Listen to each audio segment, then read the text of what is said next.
മുതാക്കൽ ഗ്രാമപഞ്ചായത്ത് പരിധിയിൽ വീണ്ടും നിലനികത്തൽ. നിലനികത്തലിനെതിരെ പ്രതിഷേധവുമായി CPM പ്രവർത്തകർ രംഗത്തെത്തി. മുതാക്കൽ ഗ്രാമപഞ്ചായത്ത് കാര്യാലയത്തിന് മുന്നിലായിരുന്നു CPMന്റെ സൂചനാ സമരം. 15-ാം വാർഡായ തേമ്പ്രാക്കോണത്താണ് മണ്ണിടിച്ച് നിലനികത്തിയത്. BJPയുടെ നേതൃത്വത്തിലുള്ള പഞ്ചായത്ത് ഭരണസമിതി നിലനികത്തലിന് ഒത്താശ ചെയ്യുന്നതായി CPM നേതാക്കൾ ആരോപിച്ചു. പിരപ്പമൺകാട് ഏതാനും ദിവസങ്ങൾക്ക് മുമ്പ് വയൽ നികത്തൽ നടന്നതിന് തൊട്ടു പിന്നാലെയാണ് വീണ്ടും നിലനികത്തൽ. പ്രതിഷേധ പരിപാടി CPM ജില്ലാ കമ്മിറ്റി അംഗം VA വിനീഷ് ഉദ്ഘാടനം ചെയ്തു. കേന്ദ്ര സർക്കാർ ഈ സംസ്ഥാന സർക്കാരിനെ സാമ്പത്തികമായി ഇല്ലാതാക്കാനുള്ള എല്ലാ നയങ്ങളും സ്വീകരിക്കുമ്പോൾ അതിനെതിരെ പോരാടിക്കൊണ്ട് വയനാടിന്റെ ജനതയെ കൈ പിടിച്ചുയർത്തുന്നതിന് വേണ്ടി അവിടെ ടൗൺഷിപ്പ് പണിയാണ് ഇപ്പോൾ BJP പറയുന്നത്. മോദിയെ വിളിക്കണമെന്നാണ്.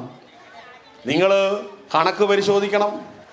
എത്ര രൂപയാണ് വയനാട് ടൗൺഷിപ്പ് ഉയർത്തുന്നതിന് വേണ്ടി കേന്ദ്ര സർക്കാർ നൽകിയിട്ടുള്ള സംഭാവന? ഇവിടെ നമുക്ക് നൽകിയിട്ടുള്ള ആദ്യഘട്ട സഹായം വളരെ തുച്ഛമായ പണം. അത് പിന്നീട് കേന്ദ്ര സർക്കാർ പറഞ്ഞത് അത് സംസ്ഥാന സർക്കാരിന് കടമായി നൽകിയിട്ടുള്ള എന്നുള്ളതാണ്.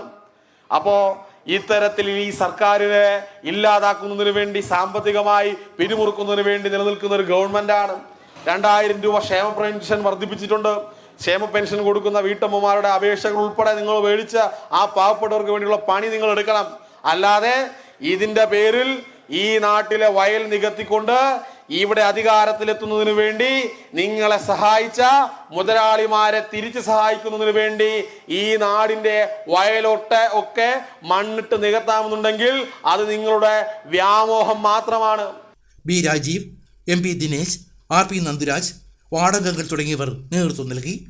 തഹസീൽദാർ സ്റ്റോപ്പ് മെമ്മോ കൊടുത്തതായും RDOയുടെ റിപ്പോർട്ടിന്റെ അടിസ്ഥാനത്തിൽ 2 ദിവസങ്ങൾക്കുള്ളിൽ മണ്ണ് നീക്കം ചെയ്യാൻ നടപടിയുണ്ടാകുമെന്ന തഹസീൽദാരുടെ ഉറപ്പിന്മേലും സമരപരിപാടികൾ താൽക്കാലികമായി നിർത്തിവെക്കുകയാണെന്ന് പ്രതിഷേധക്കാർ പറഞ്ഞു.